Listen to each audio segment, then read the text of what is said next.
एक बार भगवान शंकर कैलाश पर्वत विराजमान थे, साथ में जगत जननी भवानी मां पार्वती भी वहीं विद्यमान थी। भोले बाबा थोड़ा समाधि में बैठ गए, सोई नारद जी आए। माता जी जय जय सीताराम। हाँ सीताराम सीताराम। माता जी भोले बाबा कहाँ है? साधना में है। अच्छा अच्छा ठीक है। अच्छा माता जी भोले बाबा तो साधना में, आपको कुछ रहस्य पता है भोले बाबा का? बोले क्या? 3 रहस्य हैं शंकर जी के। क्या रहस्य हैं? अरे देवी जी माता जी, पहला रहस्य तो ये है कि तुम्हारे भोले बाबा की पहले भी शादी हो चुकी। पार्वती जी बोली क्या बोल रहे? बोले ठीक कह रहे हैं, पूछ लेना। आपको पता नहीं होगा इसलिए हमने सोचा बता दें। फिर तो आपको ये भी पता नहीं होगा जो मुंडों की माला है वो किसी की है, और ये जो भस्म लगाते हैं इसका पता है रहस्य? बोले बिल्कुल नहीं। तुम्हें पता है तुम बताओ। नारद जी बोले हम बता नहीं सकते, किसी के गोपनीय मैटर में हम पढ़ते नहीं। पार्वती माता जी बोली जय हो, आगी लगा के चल दो, तुमने बता रहे नहीं हो, आगी लगा दी, जय हो जय हो। नारद जी बोले अच्छा माता जी प्रणाम। पार्वती माता बोली ठीक है जाओ। गए नारद जी। अब भोले बाबा समाधि से जगे, सोई कहा देवी जी सीताराम। लेकिन माताओं की आदत तो होती है कोई बात दिमाग में बैठ जाए सोई घूमत रहा। भोले बाबा ने कहा देवी जी सीताराम। पार्वती जी बोली वही पहली बारी से करो। भोले बाबा समझ नहीं पाया ये क्या उल्टा सिस्टम है। अरे देवी जी क्या हो गया? शंकर जी तो समझ गए कहीं नारद जी तो नहीं आए थे। धीरे से सिर हिलाओ हो आए तो थे। शंकर जी बोले कुशल है, बातों से काम चल रही बनना वे, जहां जाते हैं वहां तो आग ही लगा था। देवी जी ये कौन है? किसका नाम ले रही? किससे सीताराम करें? महाराज आज बाद में सीताराम होगी, हमने सुना है आपकी पहले भी शादी हो चुकी है, बताओ किससे हुई?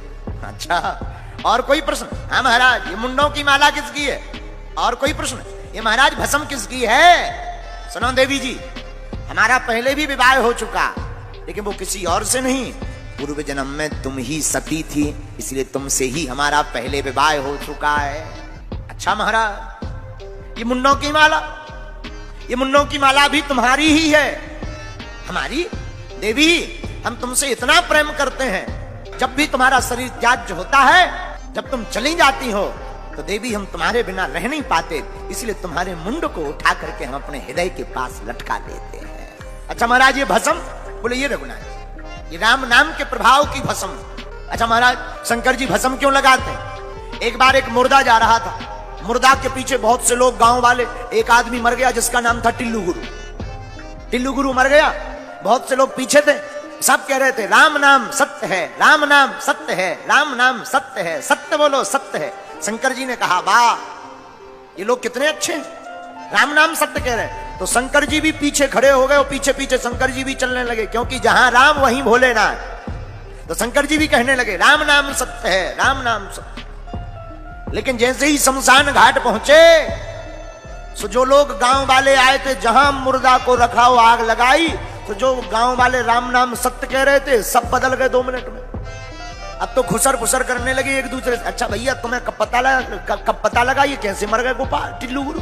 सो दूसरा बोला अरे भैया क्या बताएं, हम तो दुकान जा रहे थे, तब तक बच्चा दौड़ते हुए आया कि पापा पापा पापा पापा टिल्लू गुरु तबक गए। तीसरा बोला अब हमारी मत पूछो। बोले क्यों?